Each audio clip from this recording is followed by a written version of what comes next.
Hey, and welcome back to the number one podcast in the world, the Cellarcast, episode 183. We've got a bit on the plate. There was some news this week.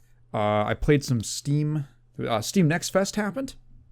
So I did a stream of that, much like the last one that I did. I love Next Fest. So I've got some games to talk about. Some games. But first of all, I want to start off by talking about a little situation I found myself in. Well, it's been a developing situation. So I learned what wisdom teeth were the other day. Like, actually learned. I remember, hearing about wisdom teeth when you're a kid. Like, you hear the word, and I remember asking someone, why are they called wisdom teeth? It's kind of an odd name. And, like, maybe my mom or my dad or a teacher or someone, maybe someone else's parent, some adult turned to me and said, oh, it's because they come in later. And I was like, all right, sure. And for the longest time, I always just sort of figured that they had already come in. They just come in a little later. No one told me that when I was 23 years old, I was going to be getting new teeth in my mouth. That they were going to be, like, growing out of my gums. So I, like, a month or two ago, I started feeling this, like, weird thing on my back left upper gum, right? Like a little bump. And I was like, that's kind of weird. Maybe it's just always been like that and I've never noticed. And then I'm like, oh, no, that's hard. Something hard is there. And it's like, there's like a pressure. What the fuck is going on? I thought there was something wrong with me. I thought that there was something that I was going to have to go get checked out. It turns out there is, but it wasn't a big... I thought something was like seriously abnormal. Until I looked it up and I just discovered that no, when they told me they come in later, what they meant was, like, 10 years later. New information to me. I never knew that. It's just one of those things that... One of those little pieces of information that I was just never told. There are a couple things like that. But right now we're about the wisdom teeth. So, I do some research, and I mentioned this to some people, and they were like, oh, you gotta get it pulled. And I was like, get it pulled? Okay. Right now, it's just one coming in. I know there's like 4 or something total. So there's just one coming in. And I was like, okay, before I make any decision to like rip teeth out of my mouth, why don't I just like get a checkup? I have not been to the dentist in years. I actually just recently got dental insurance via state healthcare, baby. Because I wanted to do it on my own. I wanted to get healthcare myself, but I do not make enough money to pay for it. However, my state has a very generous Medicaid program. So, Medicaid, not Medicare, right? Whichever one is for old people. Whichever one, that is not that one. So that covers dental, which is really cool. So I looked at there's a website, there's a state-sponsored website, which lets you find doctor's offices, and you can search specifically for dentistry, that support Medi-Cal, which is what the program is called, right? So there's like a bunch of doctor's offices. I say a bunch. There's a good number of doctor's offices in the area within like a reasonable driving distance. So the first one there's one actually very close by my house. And I call that one first, just, seems like it would be the most convenient if they happen to have a slot open. So first of all, I did not realize that this is what I learned over the course of this escapade. Man, it is hard to get a dentist appointment. They are booked out like months in advance. There were offices I called, they did not have an open slot for 3 months. Crazy. Yeah, so a spur of the moment thing, kind of hard to get a dentist appointment. So I call up a nearby clinic or dentist office, and it picks up and it says, "Hi, I'm Amy, an AI voice assistant." And I was like, oh, fuck. Oh, no. So I'm like, okay, how difficult is this going to be? I say, I'm trying to schedule an appointment. Just a routine checkup. And I leave it at that. And it says, okay, well, would you like, this was actually the same day that I did my Flesh and Blood box, like unboxing stream. So this was on the 5th, right? I can't believe I haven't told this story on the podcast yet. This is on the 5th, Thursday, the 5th of June, start of the month, right? And I was like, okay, it asks me, do you want to see, would you like to see open slots for like Friday the 6th? And I'm like, sure. And it goes, okay. There are no slots open for Friday the 6th. Would you like to see Monday the 9th? And I was like, sure, show me Monday the 9th. Okay. There are no slots open for Monday the 9th. So we go through this process all the way up to Wednesday. And at a certain point, I'm like, okay, this is like an AI thing. I might be able to kind of give it some instructions. So I say, are there any open slots next week? Do you have any open slots next week? And it goes, let me check. There is an open slot for Thursday at noon. And I was like, that sounds great. That's actually very convenient. Put me in for Thursday at noon. And it goes, all right, you're all signed up for Thursday at noon. You will be getting 30 minutes before your appointment, you will be getting a reminder text or a phone call or something. And I said, great. And I hung up and I said, well, it was a little annoying, but I got it scheduled. It's for next week. I'm pretty lucky, all things considered. So I'm like, I got the stream later that day. I think the stream's scheduled for like 1 and it's like 11. So I'm just like relaxing. Then I get a call and it's from the dentist office, and I pick up and it's a real person on the other end, a human being. And they say, hi, this is so-and-so dentist office. I'm like, yeah. And they go, you have an appointment with us in 30 minutes. And I was like, 30 minutes? What? And I just look at my calendar again and I'm like, oh my God. I said, put me in for Thursday next week. It put me in for this Thursday today in 30 minutes.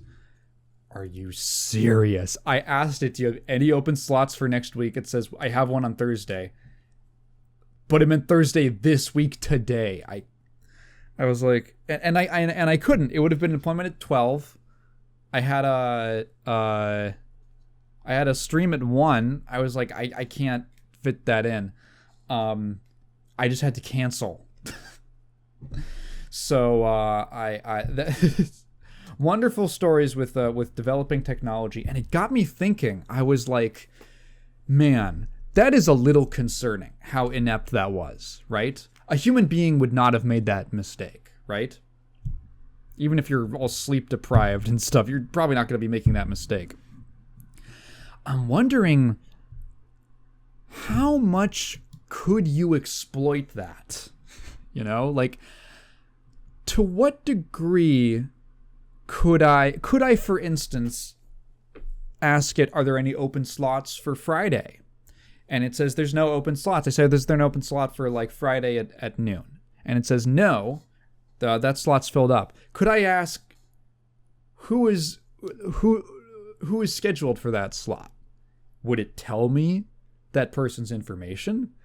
Could I say, okay, cancel that appointment, now put me in? Could I do that? I wouldn't want to do it because that's very unethical. I don't want to fuck with someone. But just like the thought, because I mean, where are they getting this chatbot from? Is this a bot that is specifically trained to work in a medical service? To, for instance, not violate HIPAA laws by giving away patient information? is it trained to like not, because clearly it can read and write to the scheduling system. Is it trained to like just stop someone from, deleting canceling someone else's appointment? How much can you exploit that? Because so many chatbots, I've messed around a little bit with chatbots, just like the modern LLM ones, just out of curiosity, and they don't. The thing that's really interesting about them is they don't really push back. They don't really push back on you much.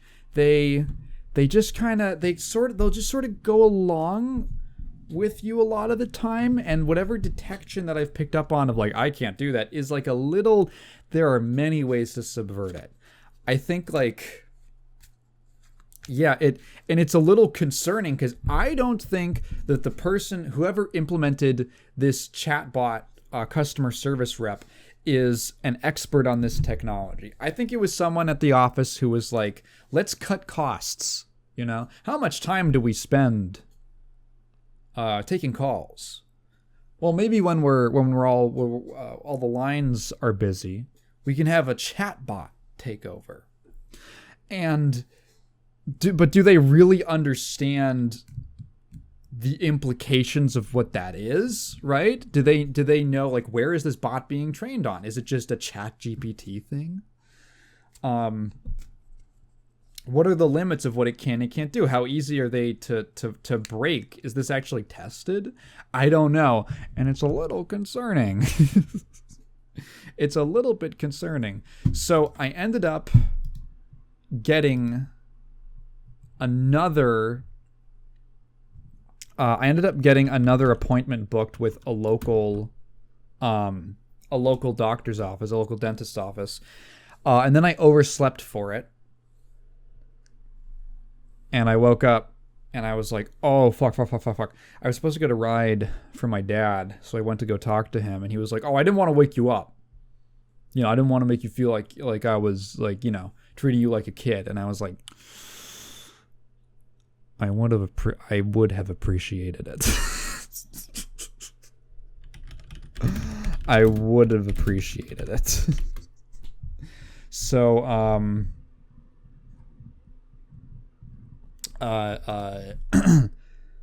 it's Sunday as I'm recording this. I will be making another call. I called them back. I've called them back a few times, and they have been like, yeah, we'll get back to you. And they have not gotten back to me. And so I think I just have to find another office. All right. So we have no comments from last time. Did I stop? Okay. I stopped recording. How did I do that? What button did I... Whatever. Okay. I stopped recording on accident. Weird. We had no questions from last time. So I'm going to jump straight into the one news story that I've been wanting to talk about for a little bit, which is the ongoing trial in France with Ubisoft, the sexual harassment trial. There was some... This is just a development. It looks like the verdict is hopefully going to come out soon, in maybe a week's time at least. This article is from earlier than the month, so I don't know how long it's going to take. But there was some pretty crazy evidence, or at least testimonies that came out at the during the hearing. So to remind you, to get you back up to speed, these are 3 Ubisoft executives from the French part of the company who have been accused of sexual harassment and misconduct. And we talked a little while ago about some of the initial stories about really weird behavior, like the guy who one of them allegedly tied his assistant to a chair and then pushed the chair into an elevator and sent her down to a random floor. Just weird humiliation stuff. And there's a couple other quotes. This was covered in the French publication France Info, and then published, translated by someone on Reddit whose name, I don't know if I want to say it. I don't know if it would sound great coming from a white guy. It'll be linked below. It'll be linked below. There's some quotes from the French article that were not covered or translated by The Guardian, which is one of the other main English-speaking publications. So there's one of the most interesting one is the one that's actually in the title of the post, of the thread, which is something that an employee. So the situation was an employee was trying to report harassment to HR, and HR told them, "Shut up right now. There is no problem at Ubisoft." It sounds like... So I don't know if it was HR, actually. It just says he was trying to report to alert them. It could have been the executives, or I imagine it was the HR department, which is not a great look. There's some other choice quotes here from claims that have been made, and there's a lot of people. There's a lot of people coming out about this for this lawsuit. It's one of those where it's not really like a he said, she said at this point. It's like, these 3 guys say this thing, and these 30 people say this other thing. Let's see. Harassing the lower rungs didn't seem to be that rare. For example, Serge Hisco, who was a director, routinely told his assistant's new intern things like, "You took 6 minutes to answer my email, you're so slow," and pushed for insane work speeds for no apparent need or reason. Her successor was told that she needed to lose weight and was barred from taking the elevator. What the fuck? A black employee was routinely called a word. Sometimes I'm a little sketchy about saying certain words, but apparently it's an extremely racist slur in France, which this Redditor, the translator, likens to the N-word, or calling them like a monkey. And the size of his penis was openly theorized and discussed. After a terror attack, this is something that we knew before. After a terror attack, a Muslim woman was asked point blank if she was going to join ISIS, and her office computer had its wallpaper changed to a picture of a bacon sandwich. Sometimes sandwiches would be left on her desk during Ramadan. Just not very adult behavior in the nicest way possible. They're a bunch of shitheads. They're a bunch of immature, disrespectful shitheads who are they like fucking with people. I don't know. They're fucking assholes. I don't even want to pathologize it. They're a bunch of assholes, and they shouldn't be working there. Incredibly unprofessional, racist, bigoted behavior, sexist behavior does not belong in the workspace at all. One of the 3 bosses of HR admitted to the police that in 2015 there was no disciplinary capability or power, which is crazy. So it wasn't just that they didn't do anything. It was there was no ability for them to do anything. I remember when the Blizzard story was happening. I might finish. Let me jump over to the Guardian article before I get into that. Actually,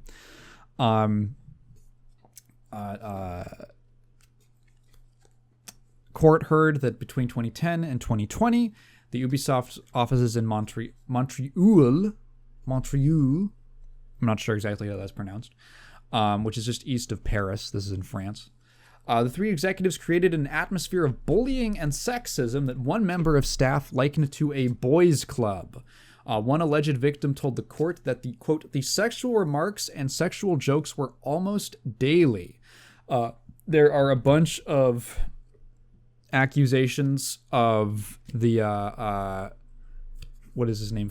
Tommy Francois, the former vice president of editorial and creative services, was just a huge creep. Like just trying, like forcing himself to like on women, like trying to kiss them, like grabbing them, grabbed me by the hair and kissed me by force. And these are at like, you know, company events. These are at conferences and things like that. And the reaction from people was either like, let's see, there's this one story where some people try to hold him back, and another one just everyone just acted like it wasn't a big deal. Later there were accusations that she was, okay, they use this word snogging. This is like a European, like British thing, like yeah, that she was coming on to him essentially. She was kissing him. Like basically downplaying that, like, well, she wanted it, you know, she came on to him. Francois told the court that he denied all charges. He said there had been a culture of joking around. There's some bad stereotypes about Frenchmen. Let's see. Serge Hasco, 59, Ubisoft's former chief creative officer and second in command, was accused of bullying sexual harassment. The court heard how at a meeting of staff on an away day, he complained about a senior female employee, saying she clearly did not have enough sex and that he would show how to calm her, unquote, by having sex with her in a meeting room in front of everyone. The court was told he made guttural noises in the office and talked about sex. Hasco was also alleged to have bullied assistants by making them carry out personal tasks for him, such as going to his home to wait for parcel deliveries. Hasco denied all charges. He said, "I have never wanted to harass anyone, and I don't think I have." That's not really a great defense. That's just saying that, like, you never wanted to harass anyone kind of implies that it's just like a way of life for you. That you just think that that's cool. It's not even like denying that it happened. It's just, well, I don't think it's harassment. I remember when I was covering the Blizzard thing like week to week, because there was so much news coming out. I remember talking about this exact same topic. Because there's some other statements here that basically claimed, like, if anything was reported, it was basically hushed up. It was swept under the rug. According to a certain quote that it may or may not be, you know, take it with a grain of salt because of the translation. They might not have had any ability to reprimand them at all. What predators do is they kind of like people who are predatory, who want to like prey on other people, to harass, to do whatever, you know, who are bullies. Like that's that same kind of person, right? What they do is, well, this is the thing that came up with Blizzard, is they are really good at identifying, at like, assuming they're not like total dumbasses, they're not like complete idiots, right? They're pretty good at like sussing out who here is going to give me pushback. You know, who is going to call me out on my behavior. And if they're in a position of power, they're going to phase that person out, or make sure they're not around, or disempower them, or not give them promotions, you know, keep them lower on the ladder to protect themselves. And so even if you are someone who wants to say something and who wants to act on this and do something about it, you are like systemically disabled from doing that. You are put at a disadvantage because the rules are made by people who are trying to protect themselves. There's some other weird weird stories. Like, it's all in the last paragraph of this article. The former game director Guillaume Patrou is accused of sexual harassment and bullying. He was alleged to have punched walls, mimed hitting staff. Okay, and this next one is really weird. Cracked a whip near colleagues' faces. Threatened to carry out an office shooting? And played with a cigarette lighter near workers' faces, setting alight a man's beard. What? Like a real... Wait, so like a real whip? Was he doing this while they were calling that black guy slurs? Like... What the... And with the lighter? And what the... Like, what is going on here? I hate seeing like the boys club thing come up. It gives me such a slimy feeling, you know? Like that kind of verbiage. Not because I disagree with it, but just the implication is so bad. Just these boy is apt. Cuz it's very like it's a bunch of men who have like these childish, cruel personalities who clearly just like having power over people and like they like abusing their power over people. And I'm just imagining the situations where half of this shit would happen, and it's like, what kind of a workplace are you? Like, you're like 41. It's again a situation where there are so many stories. There are so many stories about these guys. And they are probably not the only ones. Because again, I think that like when you have this type of personality, when you're this type of person, it's not just that you're protecting yourself, but you're also creating an environment where it's safe for someone like you to do the same thing. And that's how like a culture like this gets formed. It grows over time. It's, you know, acculturates. Or cultures? I guess that's literally where culture comes from. It actually comes from like, you know, something growing, like bacteria cultures.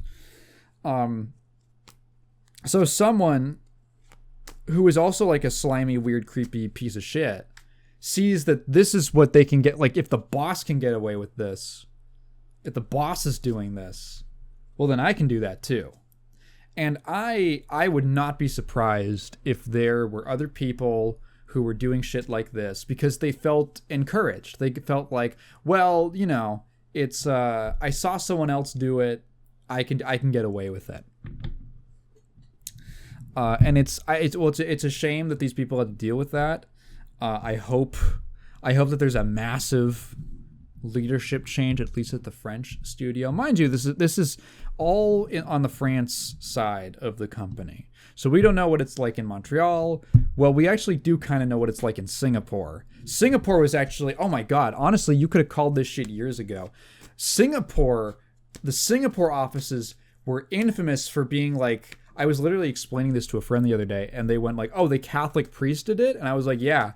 The Singapore office, one of the purposes of that, besides being like a retirement home, like a semi-retirement home for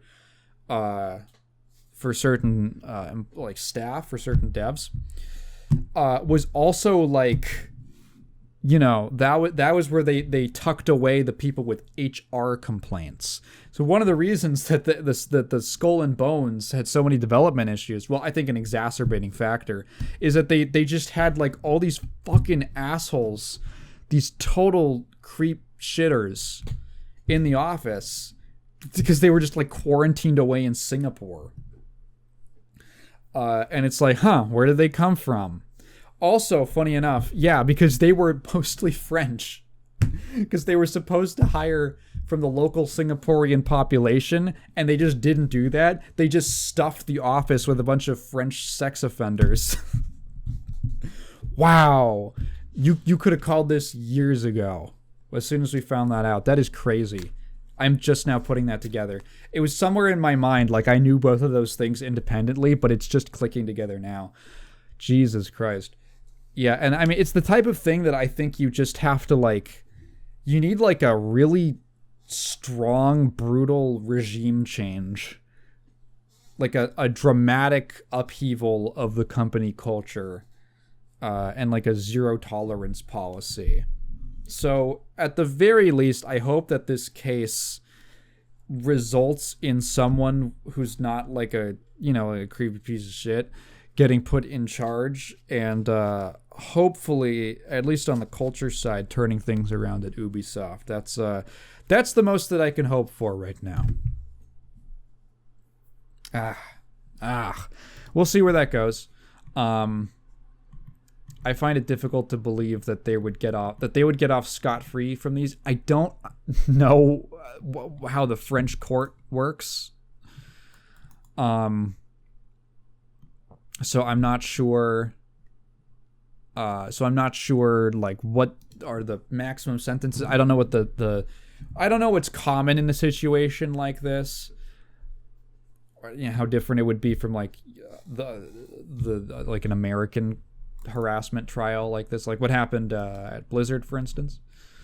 So I can't really, like, make a solid bet. I could just say generally I hope that this turns out well in the long run, and it's good that at least this is coming to light.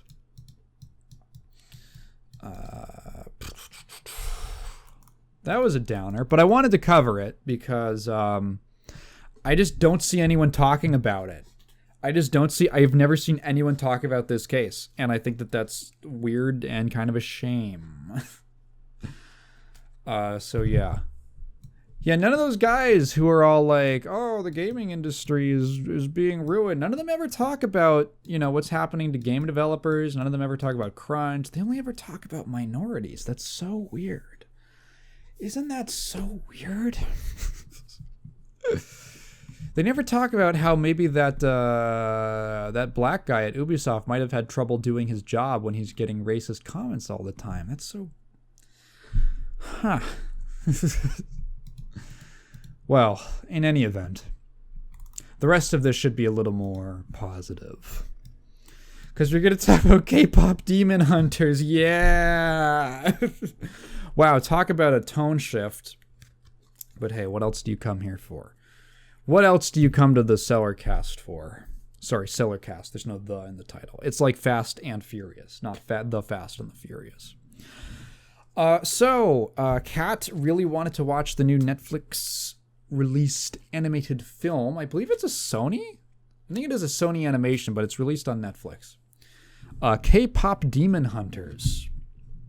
So this was kind of an interesting film because in like in an external way, because it was announced like 4 weeks ago. It was literally like a month-long lead up from announcement to release. I remember seeing the trailer for it pop up. Like literally 4 weeks ago. And then, oh, it's out already? Okay. Huh. And she wanted to watch it because she liked the animation style and all that. I don't know what the buzz is like about this film. We were actually talking about this because apparently that new Elio movie is projected to kind of bomb financially, despite apparently getting good reviews. I don't know. I haven't seen it. And I was like, how do you market anything these days? Because a response that I saw, some commentary I saw on that situation was, well, it's because they marketed the movie terribly. And I was like, I mean, I saw trailers for it when I went to the theater. I can't tell you if it was good trailers. I was kind of out. I'm not really in the market for the movie, so I can't tell you if it super appealed to me. But I was just wondering, like, how do you market a movie nowadays? To have a little bit of sympathy for marketers. If you look at the current landscape, I feel like 20 years ago, it was like, okay, You know what the avenues, what are the streams through which people get information? It's going to be like TV, the newspaper, ads outside on a billboard or something. Maybe on the radio, right? In like 2005, right? So if you're marketing a new, even if you're Disney, right? If you're marketing a brand new name to them, like say Elliot, or let's say Lilo and Stitch, like roughly who's looking at what, when, and where. You can run ads on the Disney Channel. You can put ads before movies, and that if people are watching movies, it's either going to be like new at the theater and they're like guaranteed to go, or it's going to be they're watching movies on rerun that are like older, from like at least a year old or something like that. Nowadays, it's like, where do people even look? Like, where do people even get advertisements? Everywhere and kind of nowhere? I saw ads for Elio on the side of the bus, is that undermarketed? Like, I genuinely have no idea. I feel like a lot of, and maybe I'm just completely tuned out and I don't know what I'm talking about. Leave a comment if you think I'm being dumb. But like, do people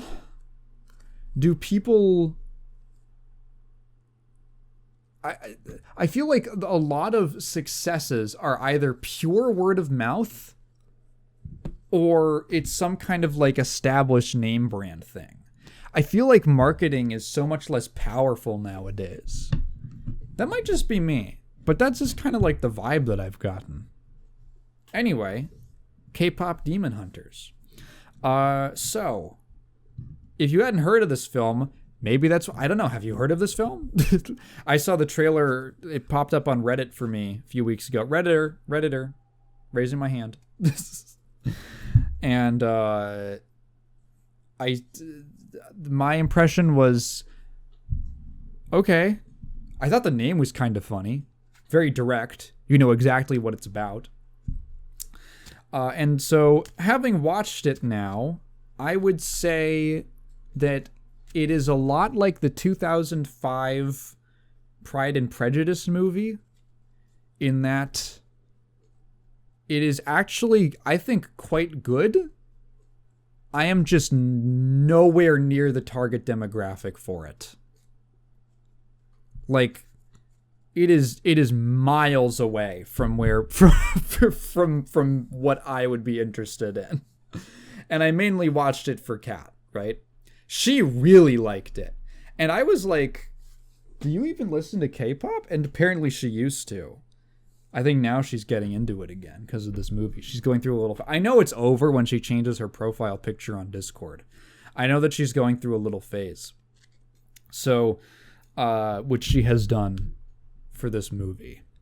So, K-pop Demon Hunters is about these 3 K-poppers, K-poopers, who are part of this like lineage of song-based demon hunters in Korea. And the whole deal is that there's always like 3 ladies, and they do music, and the music, like the songs that they perform, they get like magic weapons and stuff. But by singing, they create this like the harmony between them creates a barrier between Earth and the demon world.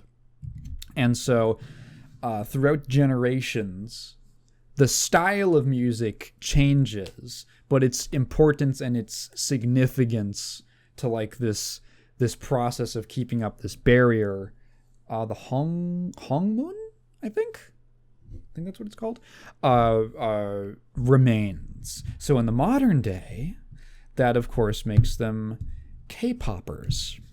And they're always like some kind of public musical act, as far as I could tell. Like they're flipping through like the decades and stuff, and there's like a 1950s singing trio. There's like an 80s pop group, and then now they're like K-poppers, right?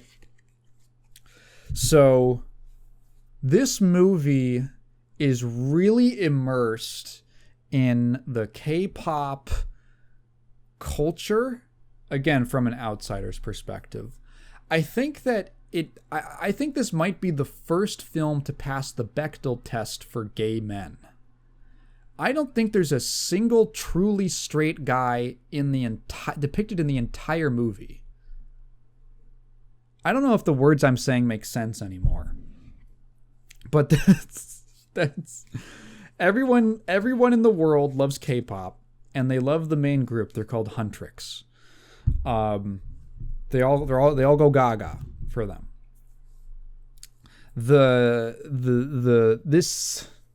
So they're like doing this song and dance. Am I gonna spoil the movie? I guess I'll kind of spoil it, like the main conflict, which I thought was kind of interesting. So they're like, they do these songs and then they go kill demons and stuff. And they like keep the barrier up, and then when the demons slip through, they go kill them. Turns out that the leader of the group, Rumi is her name, I believe, is part demon. She's half demon.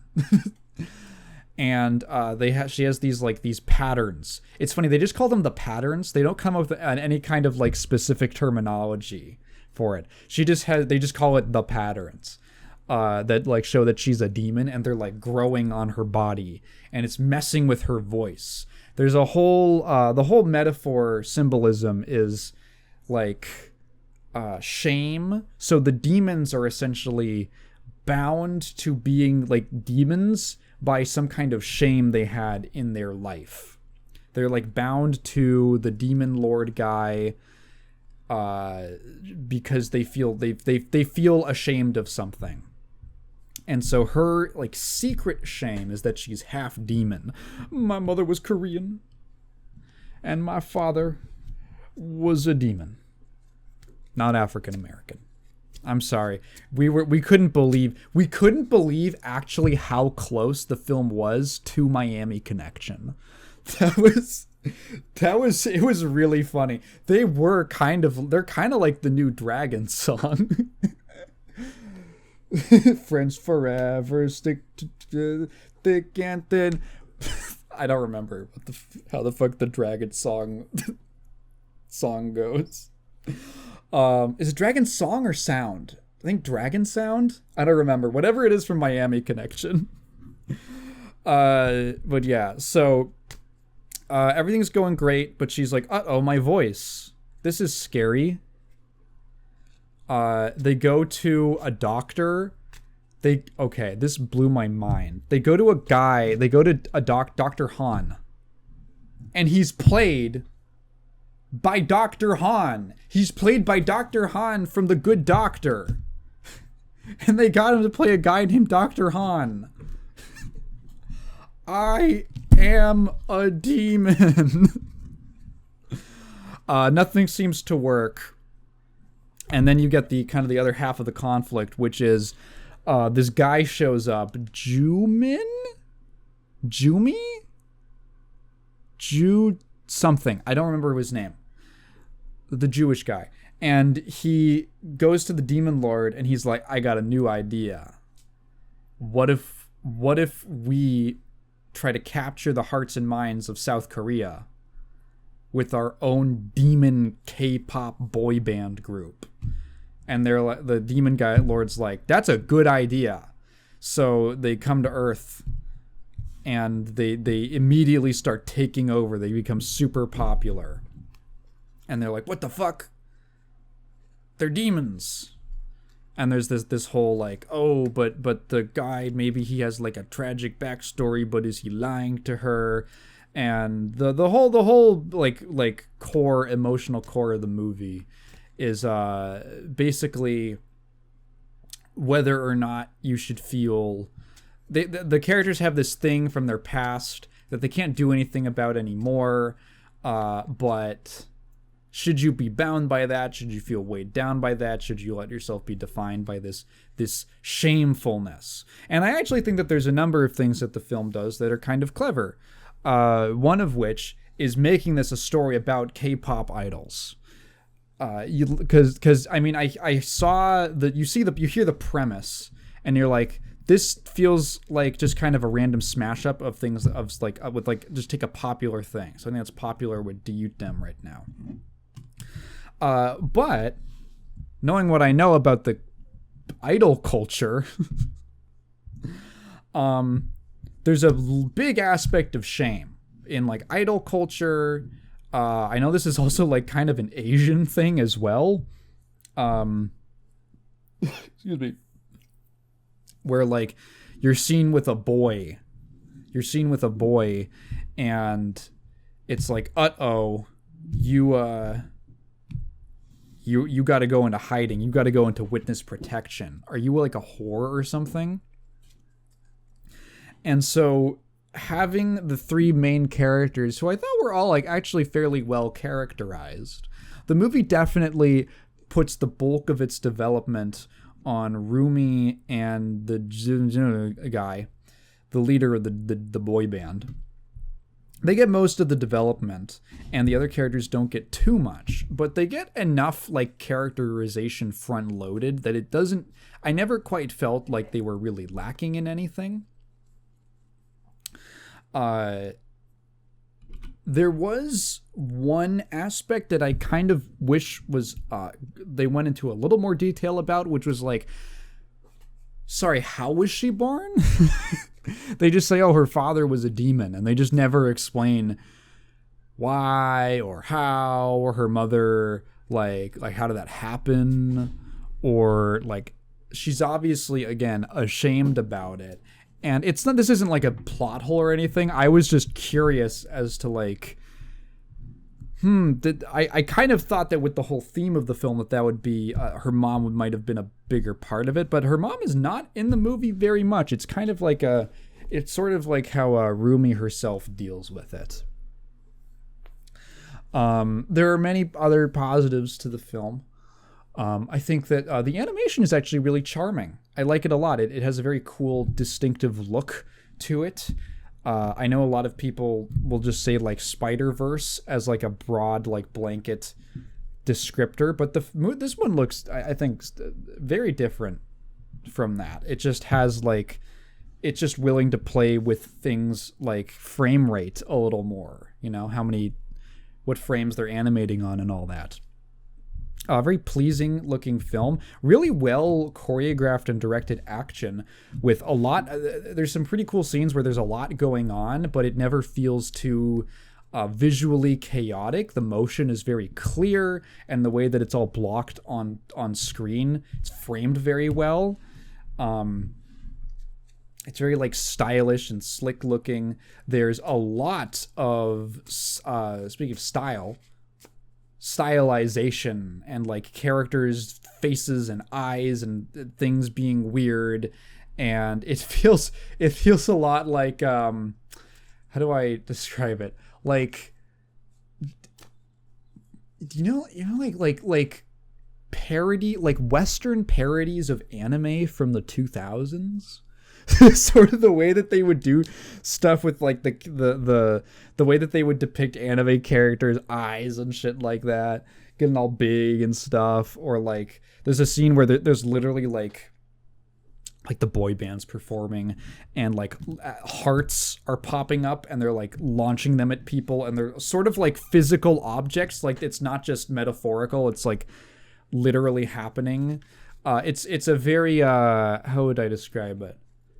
Let's call it a romantic style of animation, where the emotions are represented very literally, and it's kind of enhanced. I was a little worried by the trailer, a little bit, that it was going to be like really like kind of ADHD, like all over the place, kind of overwhelming. But the trailer just kind of picked the most high energy moments. I thought it was actually paced fairly well, and it never really felt like it was going too hard in that stuff. It felt like it was always relatively kind of it matched the tone of the scene and the energy level of the scene whenever they kind of went very stylized like that.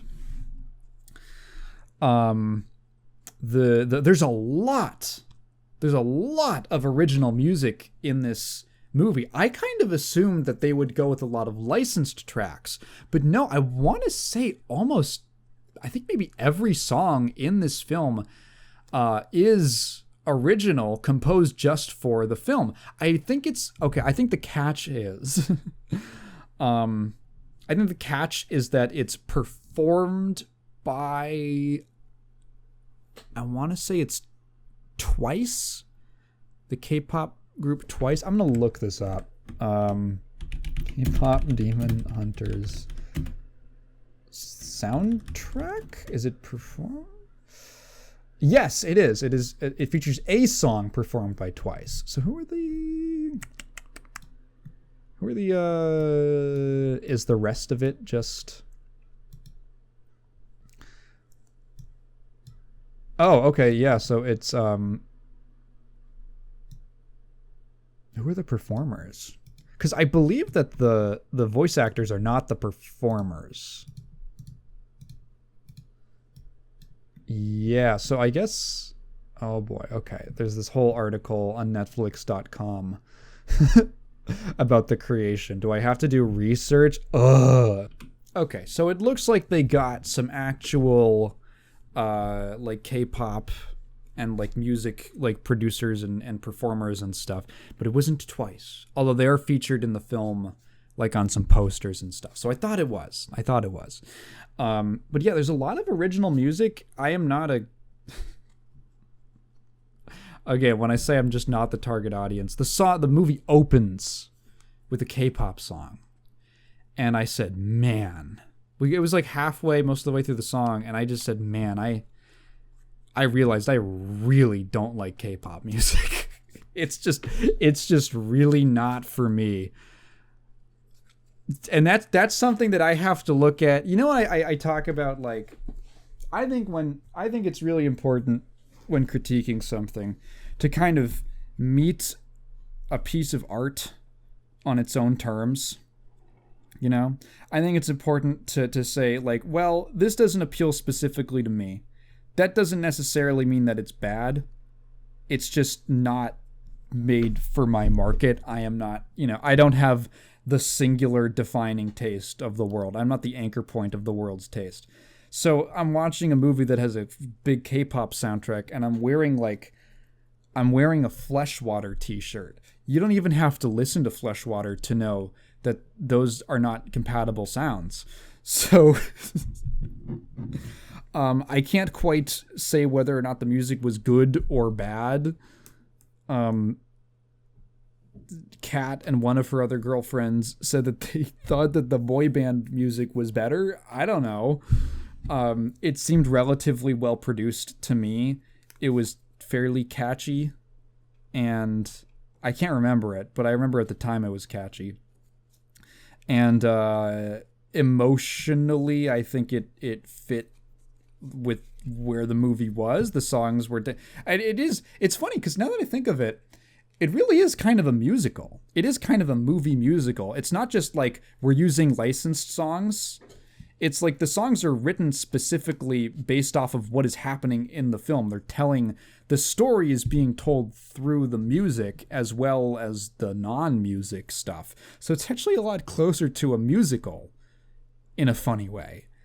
Has Sony Animation ever done like an actual movie, like animated movie musical? Not off the top of my head. But yeah, I think this actually does fit. It's a lot more like a Disney musical in that sense. What else? The performances are generally pretty good. Okay, there's like two performances I was like a teeny bit iffy on. And I don't want to be like mean, you know, it's just like how the response that I had. So number one, I felt like the guy they got to play the Demon Lord, like, just sounded way too young. He sounded I don't know how old the actual actor is, but his voice just did not have like, I don't know, like the heft that like a Demon Lord should have, or something like that. They put a lot of distortion on it, but it can't really cover up the fact that he sounds like he's like a 20-something. And then the main, what is his name? Jumin, whatever. I don't want to say Jimin. Fuck it, he's Jimin. The guy that played Jimin. Again, I don't want to be mean. He is bilingual. Most of the film's cast is Korean or Korean American, or of Korean ethnicity, right? His accent is like, sometimes he kind of like mushes his words, and it's one of those things where like I don't want to be, oh, this is shit, this is a terrible, because that's not like the energy I want to have. But it is like I'm watching the movie and I'm like, what did he? Oh, okay. Because it just kind of like gets in the way, like his enunciation and stuff. It feels so. I feel bad like talking about it, just because I only really know one language, so I have to be self-conscious of that. But it was like a tiny little gripe, because he is like a main character of the movie. They could have got Sungwon Cho. He could have been Sungwon Cho. That's ProZD, who you might know from YouTube. He is in the movie. He plays one of the other boy band members. And also a couple other random side characters, which is funny. It's funny because I could recognize he plays like some bit character that's like an old man, and it sounds like when he does an old man voice in his skits. I love ProZD. I love you, Sungwon. I saw him live once at a convention. He's a very funny guy.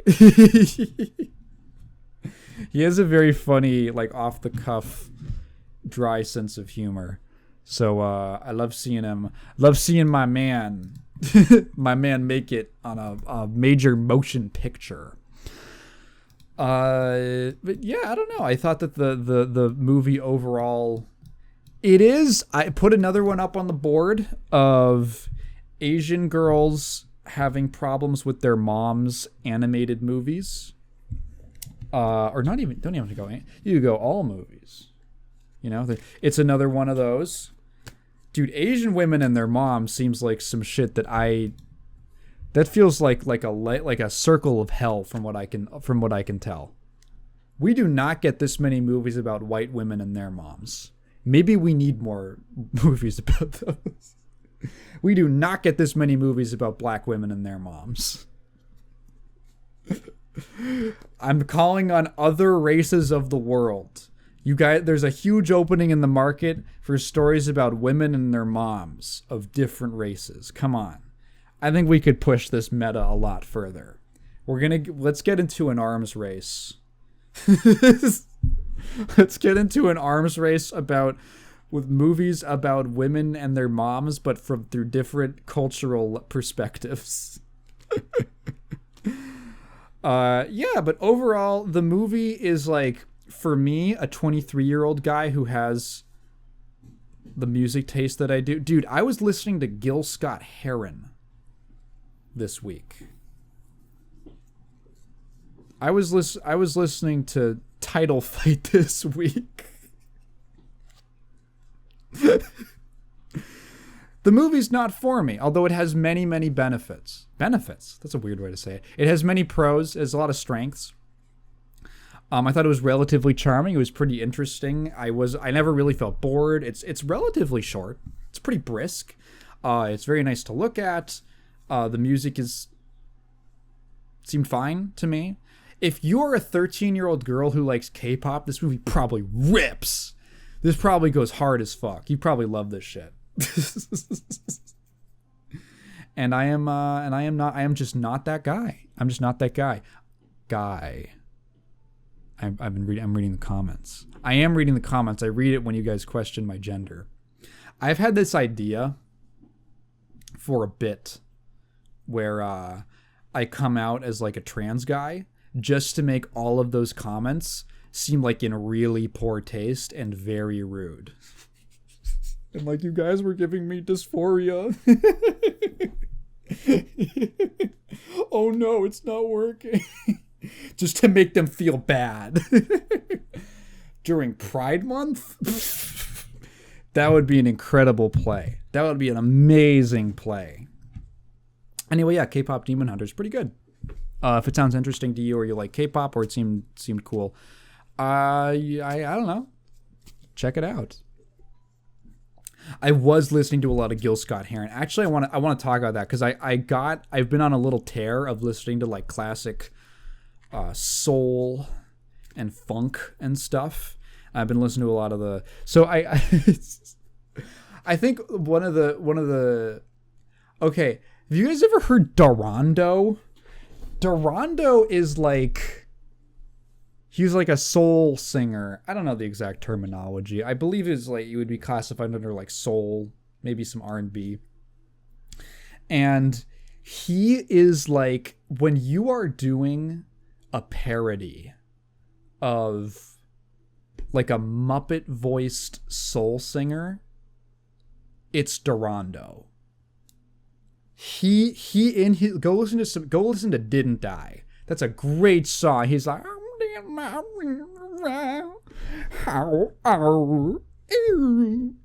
and he's just like, baby, like he's not even making like human noises, but he's so honest. He's so earnest. Like when he's heartbroken, when he's asking you to like listen to his song, you're like, fuck, who hurt Durando? I want to order him like an edible arrangement.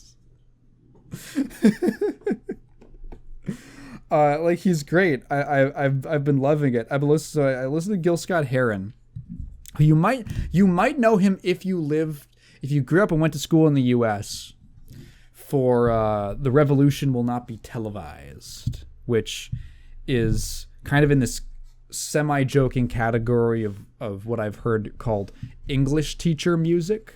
Like it's the type of thing that your English teacher would put on and be like, what does this say about the black experience in America? And the whole room, at least when I went to school, the whole room is just like white and Asian kids, and we're like, like it sucks or something. I don't know. I have been shown The Revolution Will Not Be Televised in school multiple times. Like I've read it in English class, we've listened to it.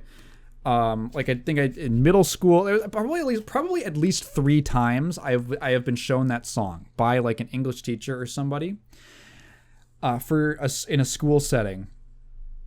And listening to it now, after listening to Heron's other work, and kind of understanding a bit more of the time and place that he wrote it and the cultural moment, and I'm like, wow. This song makes so much more sense when you realize that it's about the Black Power movement. And I think it's because I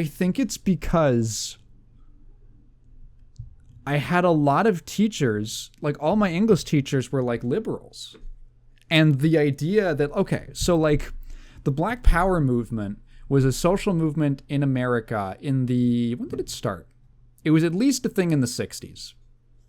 60s, 70s, I want to say, was when it was its most prevalent.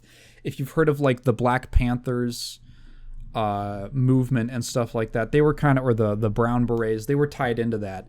And one of the foundational, or one of the core beliefs that was common in the Black Power movement was essentially that slavery had been a result of, what would I call that? Like basically, so that it was essentially, one of the ideas was that slavery was the result of capitalist incentives. Slavery would not have happened without some kind of exploitative incentive for, like, in this case, agriculture. Because if you think about it, it's like, how many billionaires and oligarchs would just like have slaves, right? How many of them would just gladly have you be a slave for them? Which is a trick question, because all of them do that. They all use slave labor, either overseas or at home in the US via stuff like the prison slave labor exemption. Which, by the way, if you didn't know, slave labor has always been, it's never been fully illegal in the US. There's always been a loophole that was written into the 13th Amendment about prison labor does not count. That's still fine. You can still make someone a slave as punishment for a crime. So they identified this, I think quite rightly, and came to the conclusion that whatever whatever liberation that black people were going to have in America was not related to capitalism.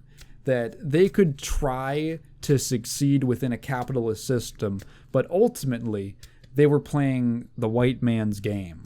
That's what they were doing. They were going to do, at the risk of quoting Miles Morales, do their own thing. And so the Black Power movement was very anti-capitalist, and it kind of ranged, socialism and communism and stuff like that. And so when you listen to The Revolution Will Not Be Televised, suddenly it's really obvious that the point of the song is that whatever equal rights or justice black people are going to get in the US will not be as a result of any kind of power that they gain through capitalist success. The whole song is that capitalism will not save you. And that was just never communicated to me, because I think all my teachers were liberals, and the idea that something was anti-capitalist was very uncomfortable to them, or it just never clicked. It just never clicked.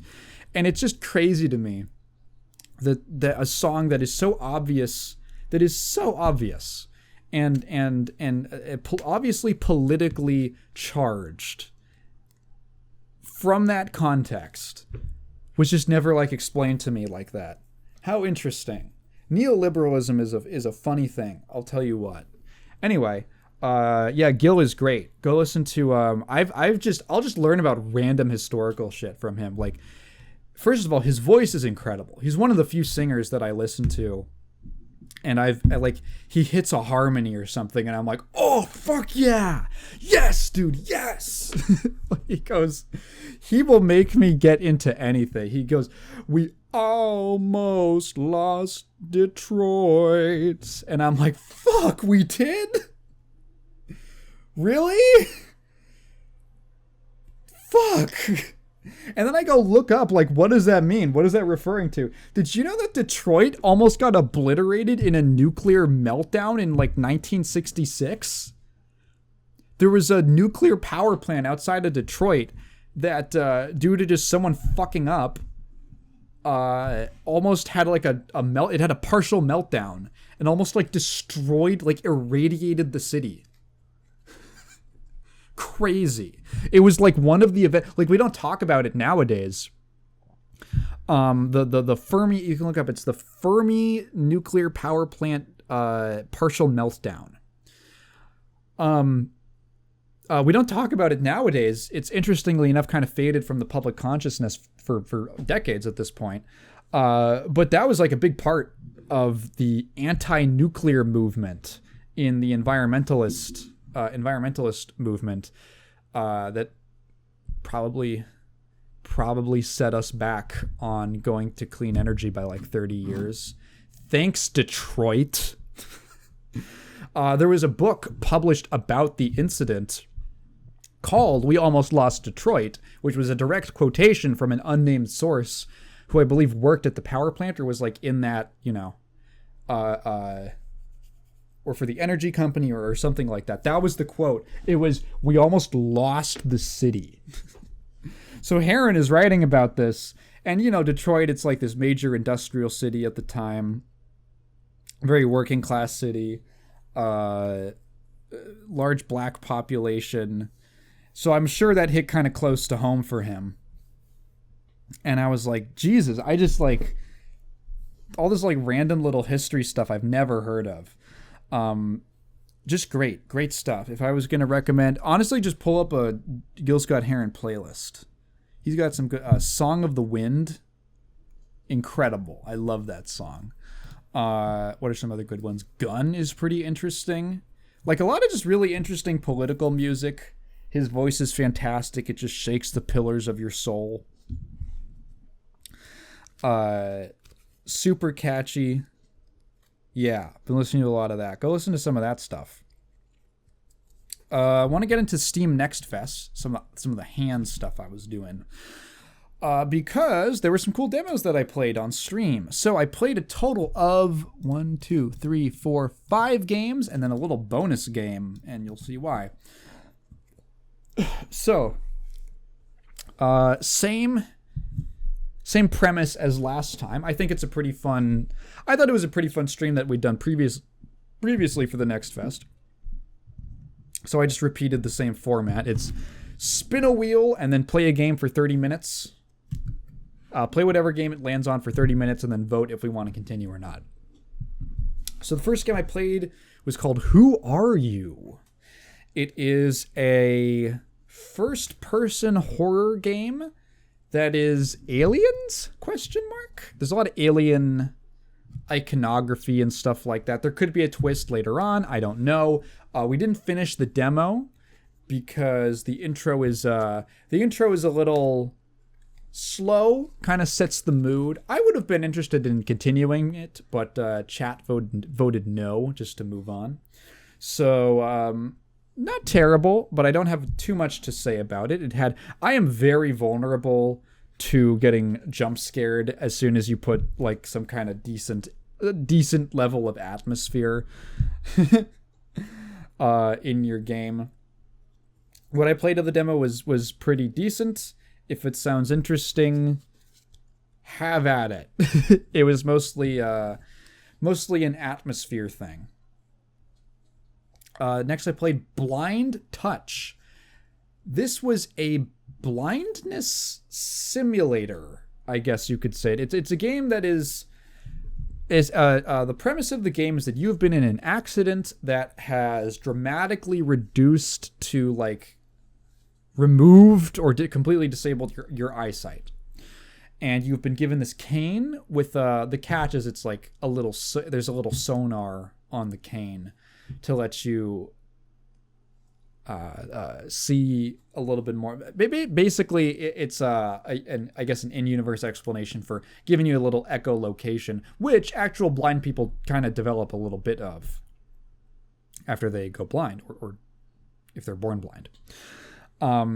So what's interesting about Blind Touch is that the game is about doing very simple everyday tasks, but you're blind and you have to like figure out how to do it. So it'll be like walk to the end of the hallway, find this box, and then you're in your home, and it's get out of bed, find your keys, walk out the door. So it takes place in first person, and you can lift and lower the cane, and then once it taps on something, you can hold a button down to kind of like spread out the sonar to kind of get an idea of what is around the cane. So as you tap stuff and kind of listen around and get familiar, you get familiar with your surroundings, and it builds a sort of, I think it's supposed to sort of be like a mental visualization of the world around you that kind of sticks in your memory. Certain items, after you tap them, will be like remembered. You're like, okay, this is what this is. These are my wind chimes. These are my this is like a bowl of fruit, and you can smell the fruit. There's like an extra little thing on screen. You can't tell what it is until you tap it, but then you go, oh, this is the fruit. And the game is just kind of about giving you an idea, sort of an empathetic idea of what it's like to be blind and navigate the world and just perform simple tasks, which I think is pretty interesting.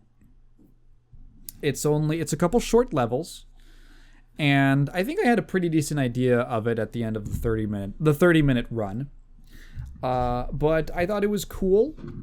There is a little bit of a interesting, I don't know exactly how I feel about it. You just have to kind of get used to it, but you can't interact with things unless the cane is touching them. So in the first level, when I was trying to find the door to get out of my apartment, I found the door, but I couldn't like open it, and I realized that I like restarted the whole level, and I realized that I had to like actually have the cane resting on the door handle, which was a little funny. It was interesting in the sense that, like, there was a moment where I just got lost in the bathroom, and I can't imagine the bathroom's that big, but I got like turned around and like, where's the door? And I'm tapping, and okay, the one thing that I think might be able to be improved is at having different surfaces make different amounts of noise. Like, I was in the bathroom, and you'd kind of expect a tiled floor in a bathroom, and for that to make a different sound. But it makes the exact same noise as the floor outside, which I think, if you're making a game like this, doesn't quite. I think it doesn't quite give the best idea of the blind experience. And I say that not as anyone who's ever been blind. But I've read and heard stories from blind people. Like, okay, so for instance, I watched this like 60 Minutes segment years ago about this architect who woke up one day and his eyesight was just gone. Or it happened over like 3 days. And he just had this random condition that you could not have predicted, that there are no warning signs of, that just like, oh, he's just going to go blind. He's just going to lose his sight all at once when he's like 40 or something. And he's an architect, and you would think that his life would be over, his job would be over. But he actually stuck with architecture and found that he actually had no problem designing and visualizing buildings.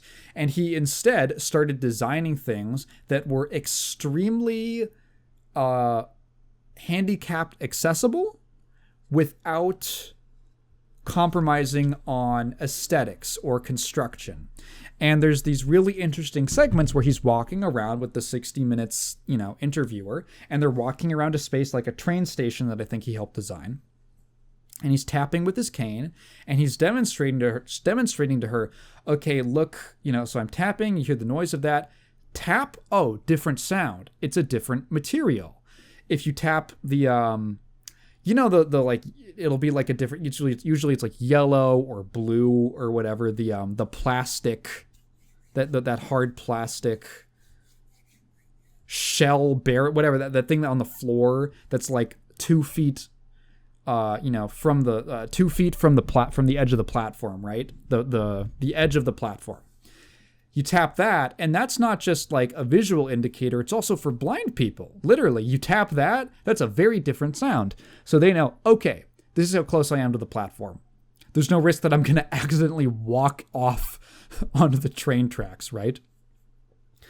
And he's walking her around this building that he helped design, and it was designed in such a way that as he's tapping around with his cane, the sound is able to echo in such a way that he can tell where in the hallway he's in, and if he goes to the staircase, which is like a vertical spiral staircase kind of thing,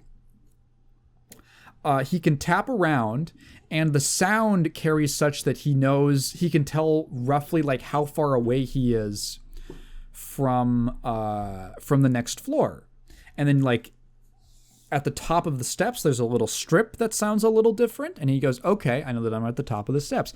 And it's these little things that, I, for instance, as a seeing person, would never notice, but there's all of these little details within the construction of a handicap, or a blind accessible, specifically, space that I would never notice, but that are very thoughtfully done. And so I think for a game like this, it might actually do it very well to explore the different sounds and the different levels of echo and stuff that you get from different surfaces. And it could be interesting then, if you do want to make a game about the blind experience, to then say, okay, I'm in a space that is designed for blind people. Now I'm in a space that is not designed for blind people. And that's the difficulty spike, where suddenly you go, man, it is really hard to navigate around this street or this building. It is really hard for me to tell where I am and where I'm going. I think that could be a really interesting opportunity to, again, create a sort of empathetic response. One of the really cool things about video games is that you can do that, and you can make someone go, man, this is really hard. Oh. And you would have never, like, a movie, a book, a TV show cannot give you that same experience, but a game can. And I appreciate what this game is doing, Blind Touch, but I think that it could potentially take it further. Maybe in the full game, it'll have that, but just an idea, just a suggestion of maybe where it could be taken. But I think a cool idea and a commendable idea. I played a game called Morse, which I actually went and picked out specifically as soon as I saw it, because I said, hang on, you might remember a couple years ago, I recorded a podcast about going to the Game Developers Conference, GDC, in like 2022 or something. And at GDC, there is an area that is specifically for demos of games with unconventional control schemes. It's called Control Alt. Cute name. And one of the games that I tried there was Morse. It was a game, at that time, played entirely with an actual, like, Morse code input, like you'll see in the movies, you know, where the little thing that you, like, press down and, you know, makes the tick sounds and all that. I literally played it with that. It was very cool. And so when I saw the demo here, I was like, oh, cool. They're bringing it to Steam as like a full release. That's really neat. Because it is the type of thing that you could easily just, you know, play on a keyboard or something. There were a couple games there that I thought were like, this is a really cool experience. I would also like to play this, you know, if you ported this to like Steam or something and I could play it just on a keyboard, I also wouldn't mind that, just because it was such a cool, the ideas for some of those games were so cool. Right. So Morse is a really cool little, I don't know what I would describe it as. Some kind of real-time, not puzzle. I'll just give you the rundown. So basically it's a lot like Battleship, where you have a grid.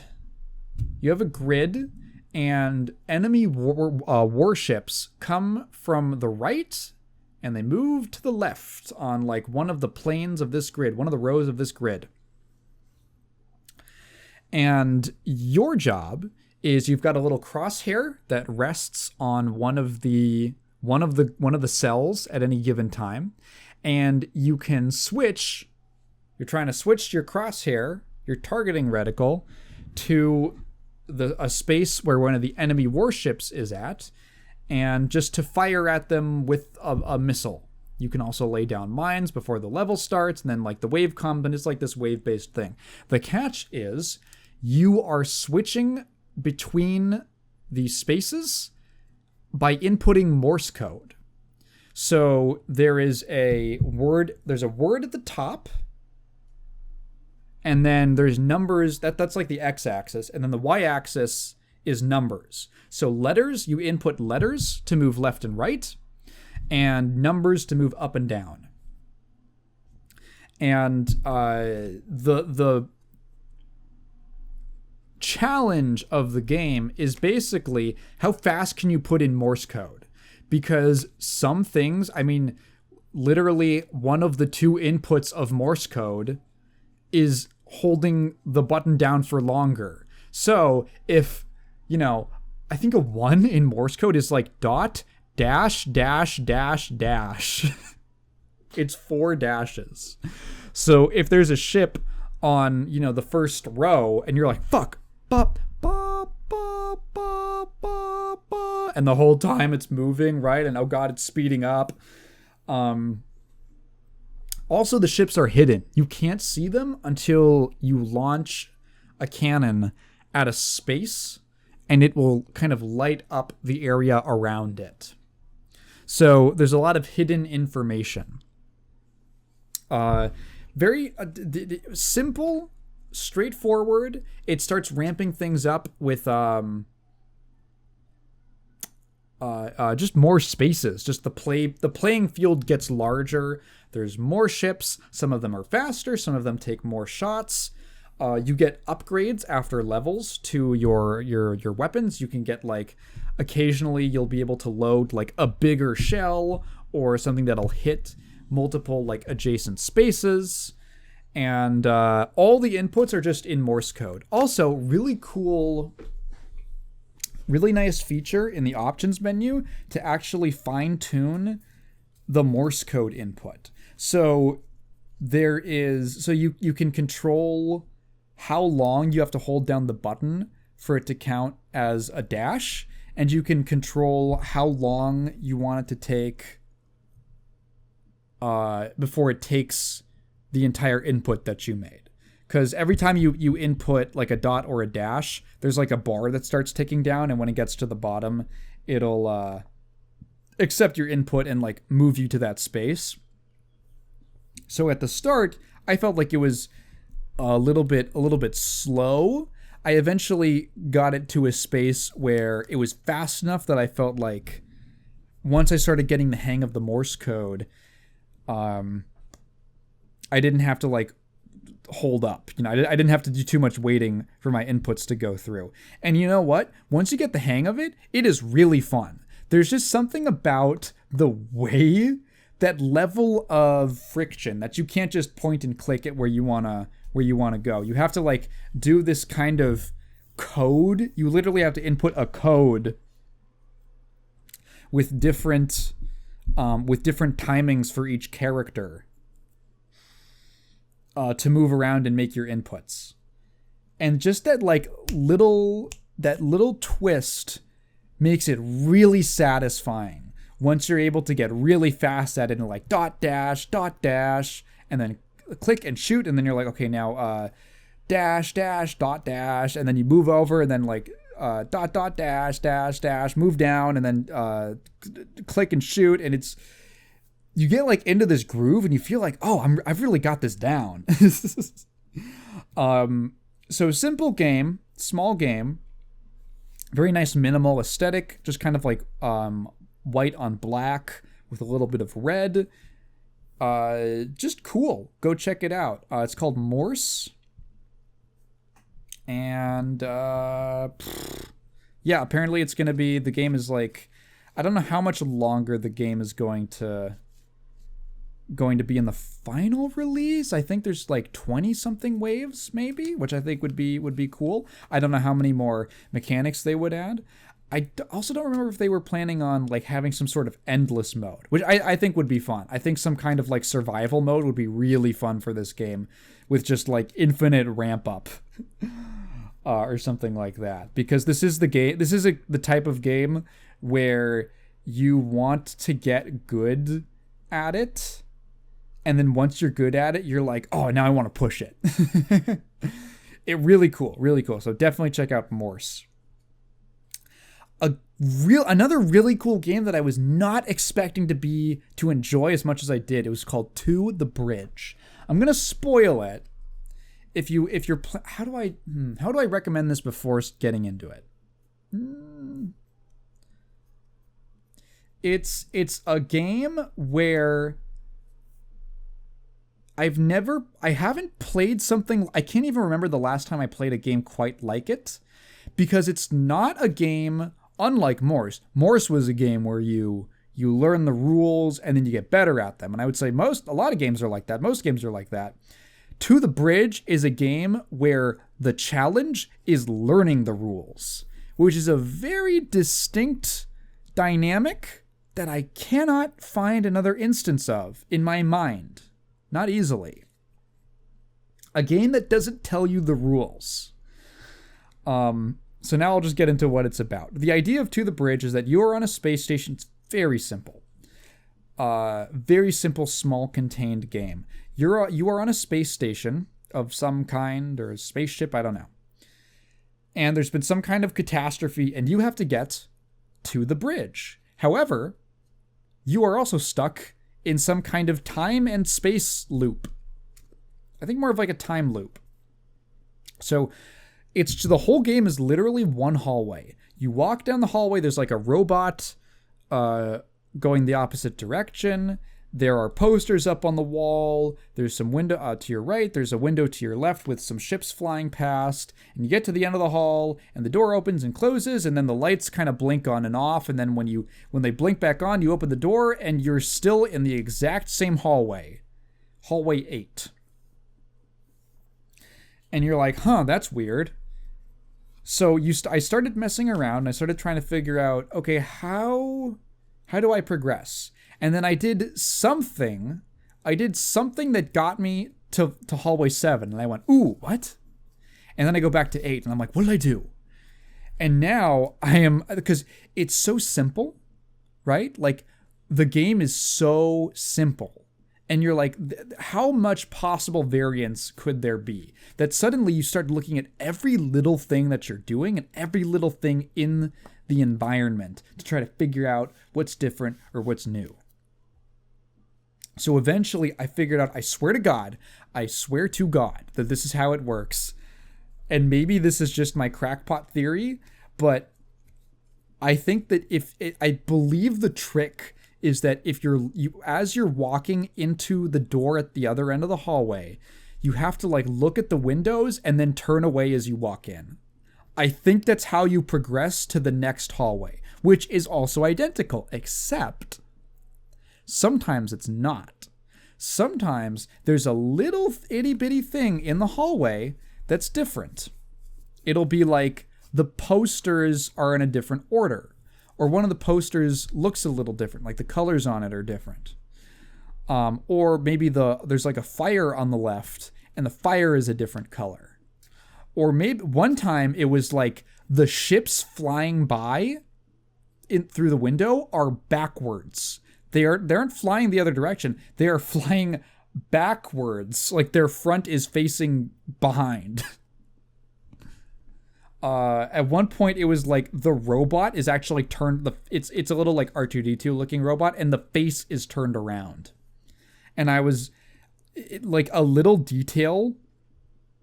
You notice these little details, and it was so much fun to work out with the chat. Okay, what was different? What's different? What do I have to do now? So basically we figured out that if anything is different, you actually go back where you came. You go back the way you came from. Then after that, the game just becomes looking at every possible thing in the environment as you're walking through the hallway to make sure that nothing is that everything is normal. There's no variations. And again, like finding out how many things could be different was a real treat.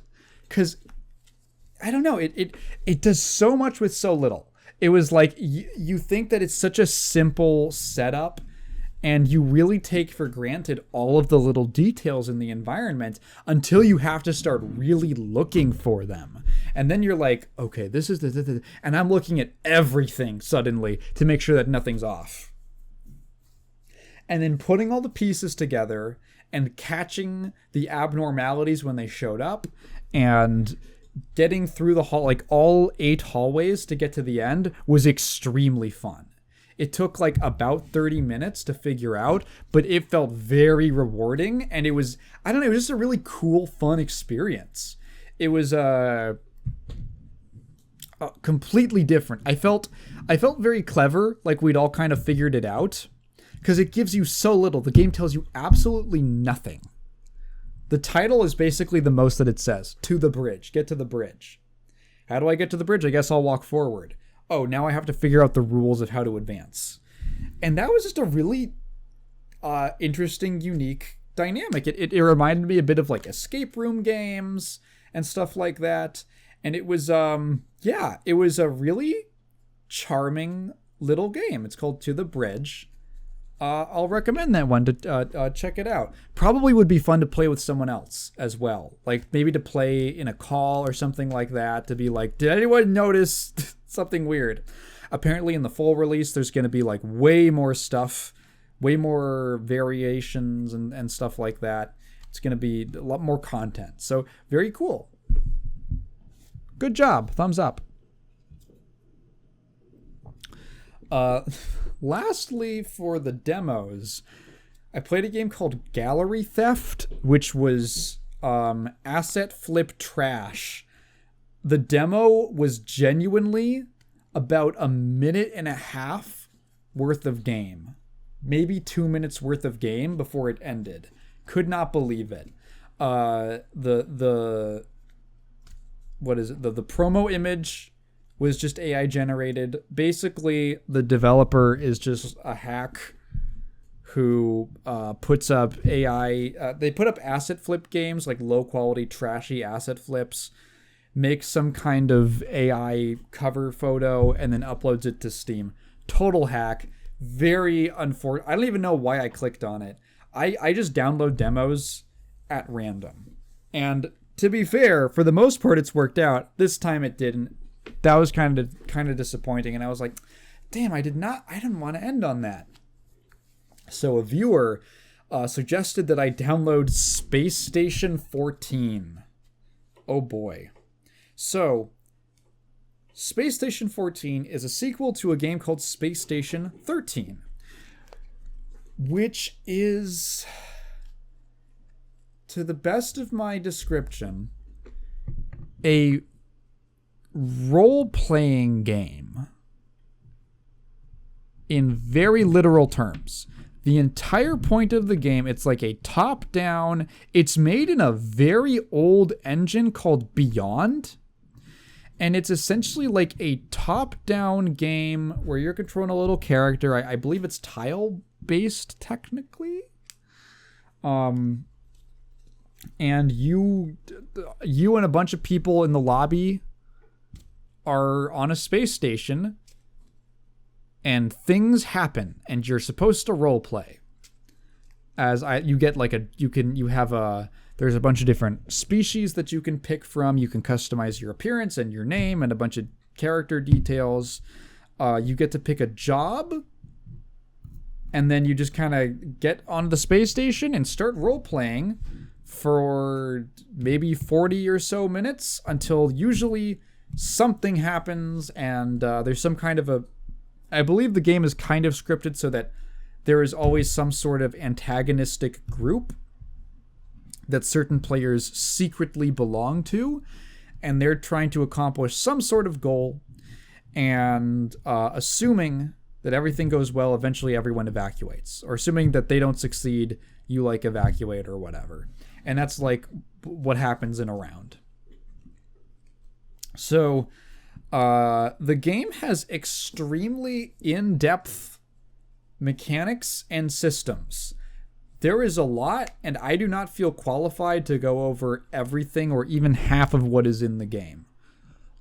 Just all of the systems for like inventory and different types of items and how different items work, and interacting with the environment and being able to like hold and push and throw things. Different species have different things that they can like eat or do. Sometimes they need oxygen, sometimes they don't. The gravity can go out, and certain species do better in different types of gravity. There is a lot to the game. But for the most part, my experience was that I clicked on the librarian job because that was one of the only ones that I had access to. You have to unlock jobs basically by playing the game for certain lengths of time, because some of them can be quite complicated and involve a lot of different mechanics that you have to do. Like if you're taking up maybe a scientific role on the station and you're kind of required to be interacting with a lot of stuff. I just clicked on librarian because I was like, well, that's kind of interesting. And I just found the library, and I spent the entire session trying to fix the lights. That was basically what I spent the whole time doing. When I walked in, there were some like tube lights that were broken, so I had to go. I called the janitor to come fix them, and then that took a while. So I decided to go to engineering, and I asked another player if he could help fix the lights. And when he came over, the janitor was already replacing them, and I was like, "Oh, sorry to waste your time." And he was like, "No, that's cool." And then he left. And then I was like, man, the library is really dark. We've only got like a couple desk lamps in here. And like two of them, like the batteries are dead. So I gotta go get new batteries. Little did I know that they were rechargeable batteries that I could have just taken out of the lamps and then put into a charging station and waited for a little bit for them to charge up. Did not know that. So I went over to like, what is it, Cargo? And I asked them if they could give me some new batteries, and they were like, sure. So they gave me some new batteries, and I go over and I put them in the lamps, and then a monkey man comes in, and he started flinging stuff all over the room and like tearing the room up, and I was like, get the fuck out of here, man. And I started like, I grabbed him and I tried to pull him away, and eventually he just left. But he took all the fucking batteries out of the lamps, so I had to go. Now I had to actually go get new batteries because I threw the other ones away. And then I recharged them, and then I took them back and I plugged them in, and I was like, okay, cool. And then someone said that there's a dragon in the mess hall. So I went down to the mess hall, and there was just like a gigantic dragon there who was a player, I believe, that for some reason was a giant dragon. And everyone was crowding around to see the dragon. And then like he left to go on a tour, like in character, a tour of the space station. At one point, like a bunch of stuff started happening. Like I heard gunshots and like an explosion and stuff. I was not there. I was just hanging around at the library trying to get the lights fixed. But I heard it over like the radio, the in-game radio. There's like multiple different chat channels. And then that was my experience. It was kind of like wandering around. I found the label maker, so you can change the names of items and things in the world. Every single tile you can like right click on and inspect everything on it, including like the floor or the wall that it is, and like check it, and there you can have different ways of interacting with them. It is like an absurdly deep game that is entirely just systems on systems on systems on mechanics on mechanics on mechanics that are there just so that you can have goofy role plays and get into weird shenanigans. And I'm kind of surprised that it's not a YouTube game. It feels like a YouTube or like a Twitch game. And I'm surprised that I had heard of it, but it's like a very niche thing, which I believe that's why they're making a Steam port, because who the fuck has ever heard of Beyond? So personally, I am not really one for role-playing. I don't find it very, like, interesting. It's not that fun to me. But I can't say that my experience wasn't at least sort of fun, especially with the chat room there. And I can definitely see other people who might enjoy it. So the game is in like an open beta right now. You can just download it for free on Steam. Check it out. From what I remember of the brief time that I tried to play Space Station 13 out of curiosity, 14 is basically just 13, but brushed up and a little more like modernized. Like I believe the UI is literally the same. It's basically just a port. Like you could basically call it a remaster from what I gathered. So if that sounds interesting and you like role playing or you're just curious, no harm in checking it out. There are a lot of rules. There's a lot of rules, but basically it came down to act like you're on a space station and you have a job there. Communicating with players was like a little weird. I was never quite sure what channel to use. If I was like not around anyone or not directly speaking to somebody, but I wanted to like message someone on the station, I would use the radio channel. And then I think like talk is just like for when you're around someone, something like that. Or say, I forget what it was. Yeah. I don't know all the etiquette, but I was making faux pas. I'm sure I was making role player faux pas left and right, but it was kind of interesting. So that kind of ended up, at the very least, on a bit of a high note. More interesting. Yeah. That was it. I have been playing a bunch of games recently, but they're things for the video, for the next video. Did I mention this? I don't know if I mentioned this on the last episode, but yeah. So the games that I have been playing, I don't want to spoil what the next video is, but you'll see. I think it'll be fun. And with that, I think I'm going to draw this to a close. Thank you so much for listening to me ramble. If you've listened this far, I hope that everybody's doing well. If you have a comment or if you have a question, feel free to comment down below, but please phrase it in the form of a question, because I'm not just going to read your thoughts out loud. Video is in progress. I'm writing the script right now. And yeah, nothing else to say. Hope everyone's good. It's not awkward if I never feel awkward. Imagine I'm like peering into your eyes and not blinking right now, and you're the one who's gonna feel awkward. Check out my Patreon and my coffee. Bye.